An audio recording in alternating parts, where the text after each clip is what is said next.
summit, and we made good progress on our priorities. Spending more and better on the forces and capabilities we need to defend every inch of Allied territory. Around the table today, I heard ally after ally after ally explaining how they are increasing investment in defense. There's a strong commitment to get defense spending to 5% of GDP by 2035. Some allies will already get there this year, way ahead of schedule. European allies and Canada are really stepping up with record increases last year, over $90 billion extra in real terms, which means $139 billion extra in nominal terms. I repeat, $139 billion extra. Cash is crucial, but you cannot stop a missile or a tank with a dollar or a euro. We need to turn the cash into combat-ready capabilities and fast. This is our shared priority for the Ankara summit and the years ahead.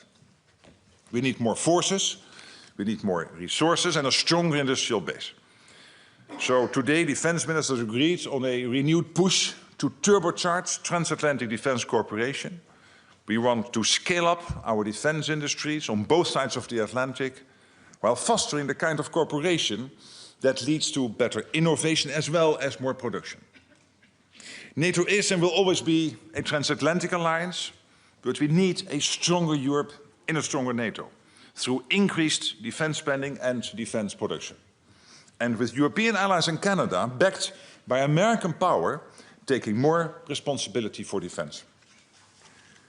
The United States expressed strong commitment to NATO very clearly today.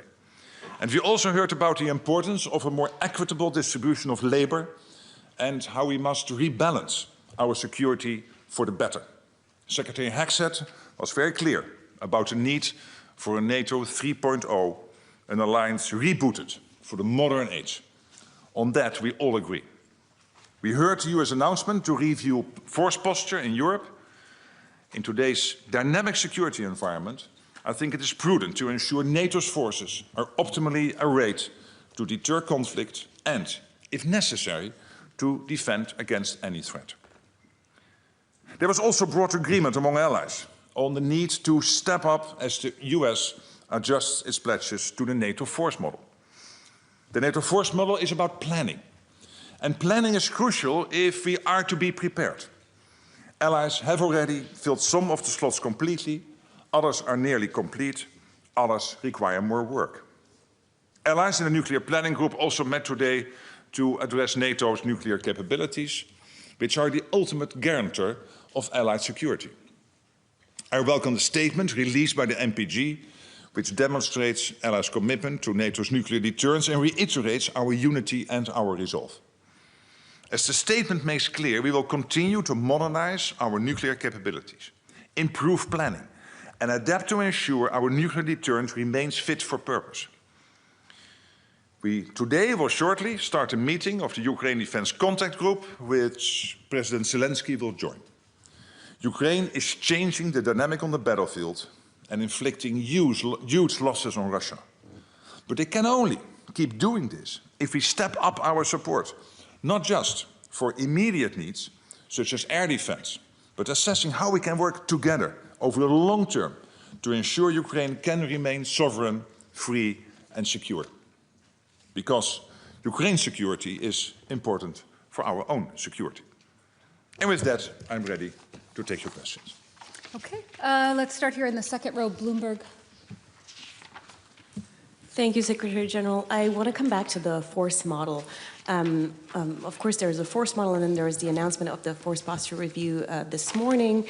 I want to clarify one thing. What will be NATO, especially NATO's European and Canadian allies' strategy? Will it be to replace everything, or will it be to figure out a new way to achieve the same aims with the means available? Because it seems that you suggested that everything would be replaced, not immediately, but that would ultimately be replaced, but certain of the things that have been reassigned in the force model, for example, strategic bombers, Europe simply doesn't have. So are you saying there will be plans to replace those assets, or a third way, perhaps? Well, Thank you. First of all, I'm sorry that I cannot get into what is exactly in the NATO force model. I know that some news outlets have reported on it. I cannot confirm whether that was true what they reported, because we are saying nothing about it. We don't want to make the Russians any wiser. I think it is good to know what the NATO force model is. And basically, I can quote Sakur here, the Supreme Allied Commander. What he is saying, basically, is that the NATO force model is there so that he knows what he can count on in case of a simultaneous multi-theater conflict.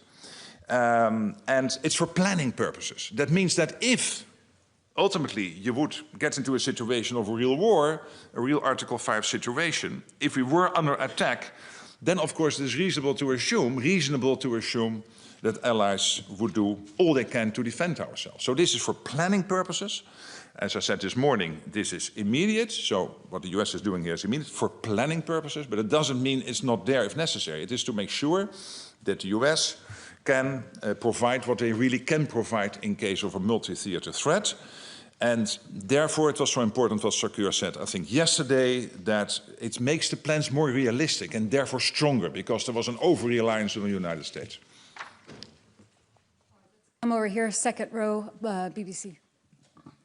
Thank you. Hi, ma'am. Hello. Afternoon. Good afternoon. Jess Parker, BBC News. First of all, is it inevitable that there will be a significantly depleted US presence in Europe after this review that Secretary Hegseth announced earlier? And I want to ask you as well, are allies being punished for the stance they took on the war in Iran? Well, what we're seeing, let's first of all agree what we are seeing today, which is the $139 billion in real terms, in nominal terms, what we are spending at the moment extra compared to last year. That's incredible. That's Canada and Europe.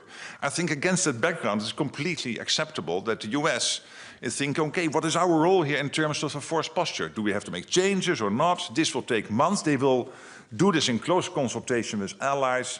So I think this will be a structured process somewhere over the next 6 months. And Iran? Iran? My question on Iran. I've not heard anything of the kind. This is what Hegseth did today, I think, is acknowledging that a lot is happening compared to what he said in February last year when he spoke last time.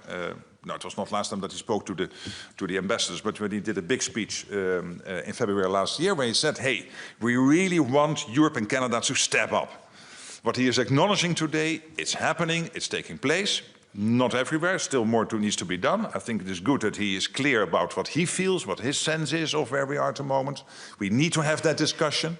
So there is clearly that balance of a lot happening, acknowledging that, but also clearly saying, I want to keep the pressure on. So that was his speech today, generally when it comes to NATO, and that is specific to this review. That's clearly about the force posture against the background of an alliance which is massively investing in its defense, particularly, of course, the Canadians and the Europeans when it comes to NATO's collective defense.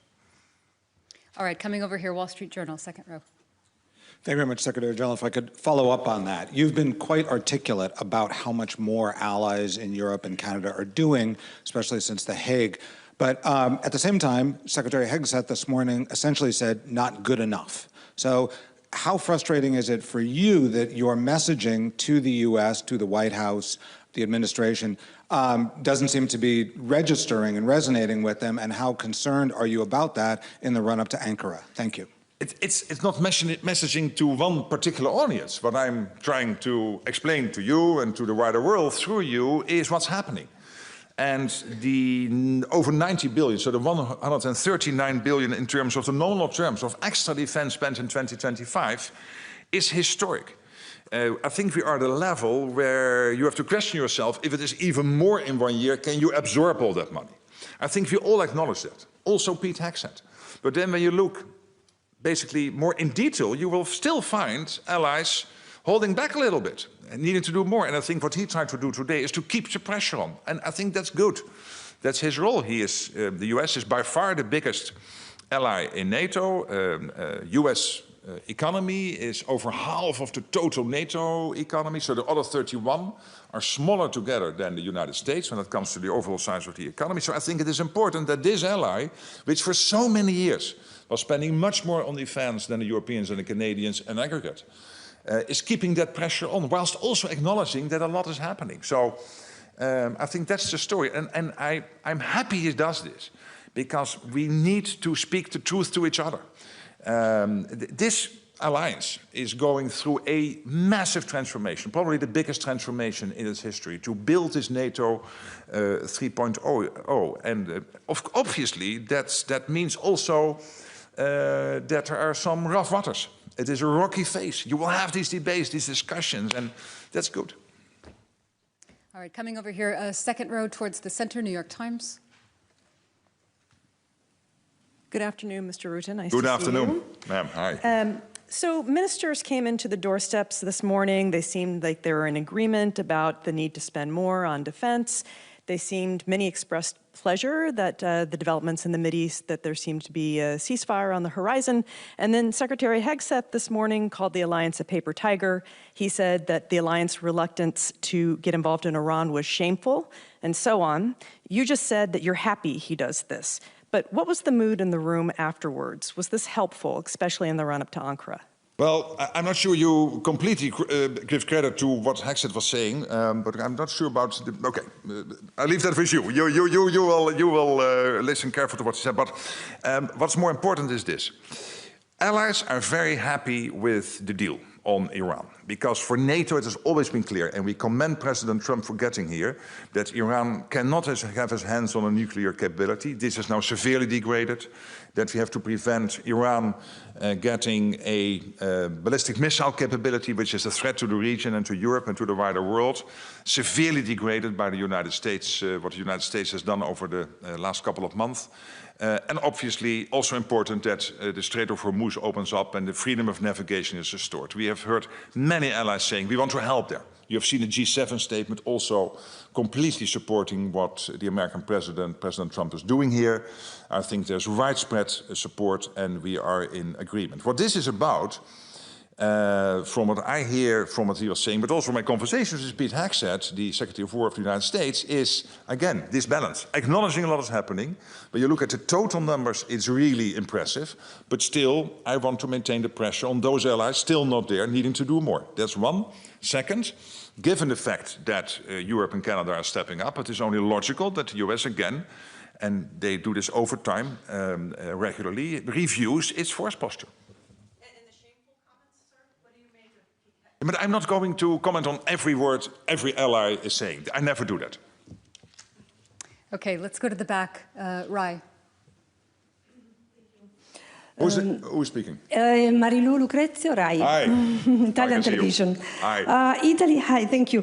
Italy has announced for Hormuz it would provide as a contribution to a demining mission. What's your comment and what NATO wants to do for the freedom of navigation? Thank you. Thank you for that question. So what we are seeing now is that thanks to the hard work by the American administration, nuclear degraded, ballistic missile capacity of Iran degraded, extremely important, long-standing positions of NATO that Iran should not have these capabilities, plus now the perspective of the Strait of Hormuz opening up. What the French and the Brits are doing, they are leading this coalition of, I think it's over 40 countries at the moment, of countries who have capabilities which can be helpful here, particularly when it comes to demining. You know, the US is very strong, but two things they miss. One is icebreakers. You don't need them in the Strait of Hormuz.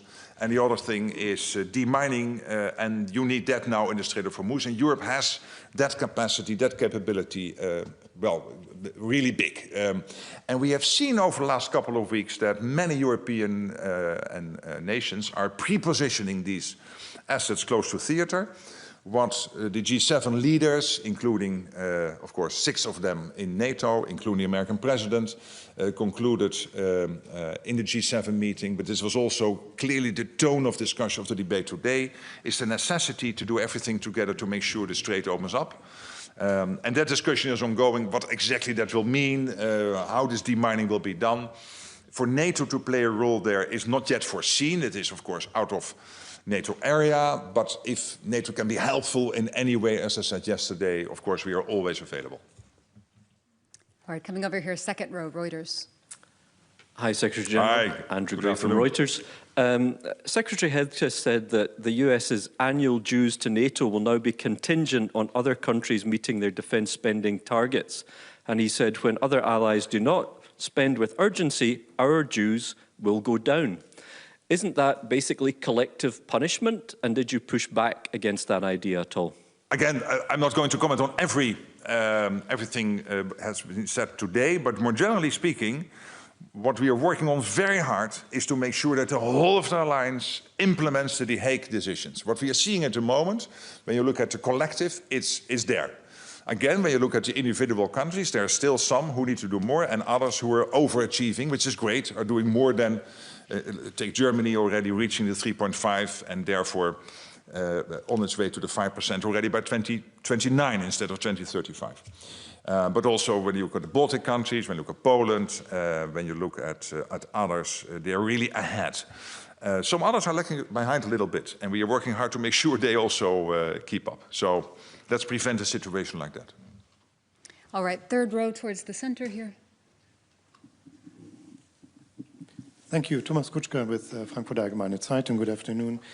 Good afternoon. Secretary General, as the US is reviewing its force posture in Europe, does the alliance need a roadmap moving forward so that the US consults with allies before it actually takes drawdown or decommitment decisions, unlike we've seen with the previous decision? And do you see a risk of dangerous defense gaps, as the German Defense Minister Boris Pistorius has said this morning, if there is no synchronizing of this kind? Thank you. I think Pete Hegseth made quite clear that the US will do this force posture review in close consultation with allies.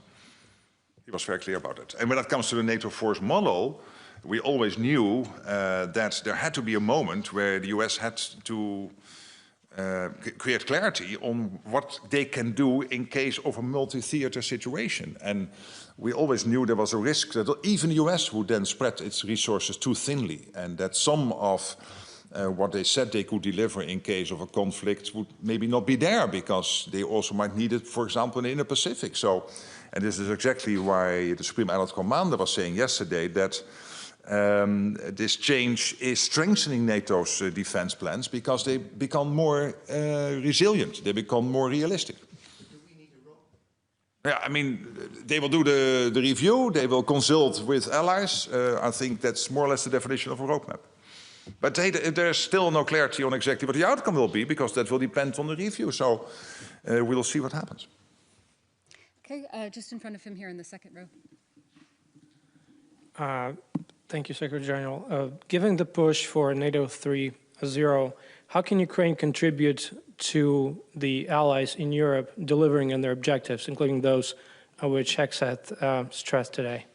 Well, I think in two ways. One is Ukraine is playing, of course, is gaining so much insight and experience when it comes to the latest technology, because, particularly when it comes to the drone and the counter-drone technology. And I think Ukraine is now #1 in the world on that. They are ahead of Russia, they are ahead of many NATO countries, and we really can learn from Ukraine on this. So this is one area. Another area is that Ukraine has to be so innovative, fighting this war against Russia, staying so clearly ahead of, in terms of Russia not being successful in achieving his war aims,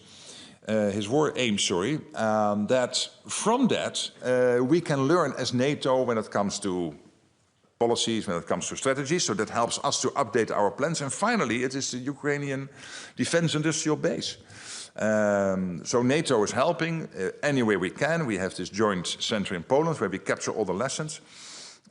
Still, NATO can teach Ukraine, learn Ukraine one or two things when it comes, for example, to the air domain, but when it comes to particularly drones, it is Ukraine teaching the others. So in all these areas, the defense industrial base, drone technology, the latest insights from the battlefield, we are we are becoming stronger as NATO, in the meantime helping Ukraine to stay strong in the fight. All right, coming to the fourth row here, AFP. Thank you very much, Secretary General.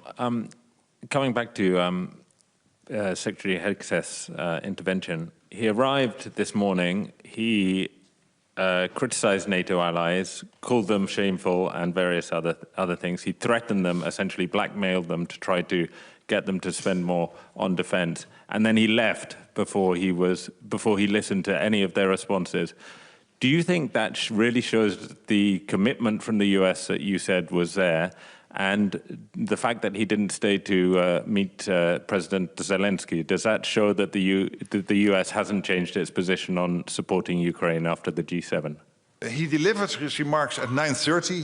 He left at 11:15. So he was there for almost 2 hours listening to the debate and acknowledging the contributions of many allies. We knew that he had to leave early because he had prior scheduled commitments, so we knew that. But he was there for almost 2 hours listening to the debate. All right, fourth row here, the gentleman. Good afternoon, Mr. Secretary General. Evgeny Snegov, Russian independent media in exile, ECHO. As we know, there was a large Ukrainian strike on Moscow region this morning. How does NATO evaluate this operation? Thank you. Yes, we are never commenting on every individual strike or what is happening in the fight between Russia and Ukraine. But more generally speaking, what we are seeing at the moment is that Ukraine is holding the front line. I would not say they're massively regaining territory. There is some net gains, but that's good. It's different from, let's say, 4 or 5 months ago, but at least you could say overall there is more or less a sort of freeze of the front line, small gains by the Ukrainians, and you are more and more successful in what Ukraine is doing with its drones and other tactics they are using to make sure that they degrade the energy infrastructure in Russia, trying to, of course, also to reach the capability of Russia to produce new weaponry, etc. So, and of course, what we are seeing is between 30 and 35,000 Russians killed each month, and that these are really impressive numbers. All right, going to the cameras now, AP. Hello, Mark from Associated Press.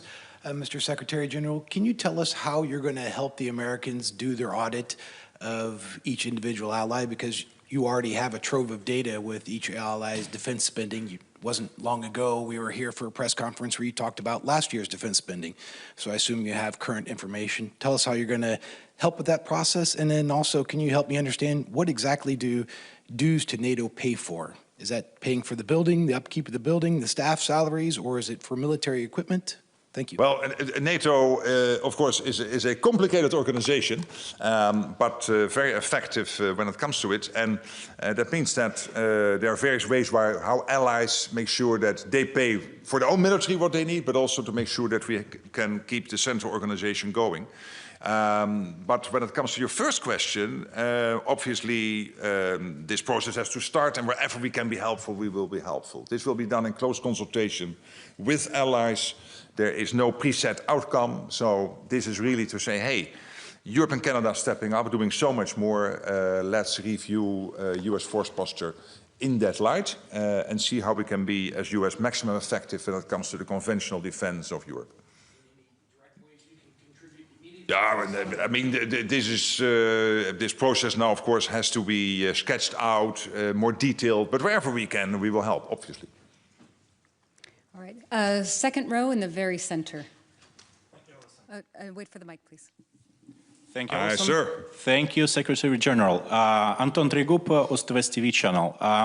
We are based in Germany, and a lot of voices in Germany, including the Defense Secretary Boris Pistorius, saying that Russia might attack NATO countries by 2029. How does it correspond with the fact that Russia is obviously getting weaker on the battlefield? And the second question is, since Russia's getting weaker, Do you expect some concessions from Vladimir Putin or further escalation? Thank you.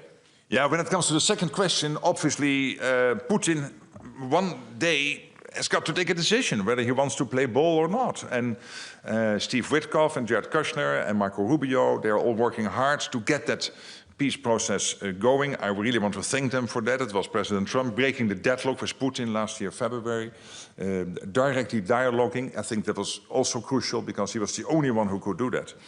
But in the end, the question is whether Putin wants to play ball, whether he really wants to participate in talks. And in the meantime, we have to do everything to make sure Ukraine stays as strong as possible in the fight.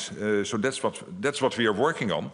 And when you look at Russia more generally, don't forget the latest numbers you can see from Russia coming is that they spent, it was 40%, now it is 48% of all the state budget is now spent on defense, 48%. That means that from the tax income Moscow is getting, about 75% of the tax income is now spent on defense. These are crazy numbers. So we cannot be naive about Russia. At the same time, Russia is not bigger than Belgium and the Netherlands combined. And they know we are very strong as NATO, and they know they cannot win from us. So we will do everything to make sure that they understand that it would be their biggest mistake if they would try. Well, this is open sources from various intelligence agencies over Europe saying that it is their assessment that they could be ready, being strong enough by that time. And we have to make sure that we are stronger today and that we are also stronger tomorrow, stronger in 27 and in 29 and in 31, so that they know it's better not to try it. Okay, we have time for one or two more questions. We'll go to the fourth row here. Hi, I'm Venera from Kosovo, and I will ask you if do you see Kosovo getting closer to NATO in the future? What should Kosovo do to make that happen? Or if NATO support Kosovo security force to become a full army? Thank you. Well, clearly, Kosovo is an important partner, but you also know that there are various countries not yet recognizing Kosovo. So in that sense, there is that complication. But I think in the meantime, what is more important is that we do everything to make sure that KFOR is as strong as possible. As you know, it's our assessment that the security situation in Kosovo has continued to improve over the last couple of years. That's why a decision has been made to go back to the pre-2023 levels when it comes to KFOR in size. It's now about 4,700, and the pre-2023 levels, depending on circumstances, it will mean that KFOR will still be considerably in size, between 3,000 and 3,500. Of course, working on basis of the current legal framework. Okay, staying in the fourth row here on the aisle. Hello, my name is Asako Hanafusa. Good afternoon. Good afternoon. The Asahi Shimbun from Japan. I'm going to ask about the Finland decision. Just yesterday, as you know, in Finland Parliament, the governmental proposal of amending the Nuclear Energy Act just approved. What is your reaction to Finland as one of the important NATO allies? Well, I think it was an historic decision made by the Finnish Parliament yesterday. And today also the defense minister mentioned it. And I said, hey, this is really historic. And it means that Finland takes this step, and I can only take note of that respectfully, because in the end this is up to every individual ally to decide how they want to work on these issues. And it's not for me to comment, obviously, but me saying it is an historic decision means that I'm not entirely without emotion about it, but also holding back a little bit on commenting too much, because in the end these are sovereign national decisions. Thank you. All right, thank you all so much. That's all we have time for. There will be one more press conference today after the Ukraine Defense Contact Group. And then the question is whether you're still there, but that is the end of the day.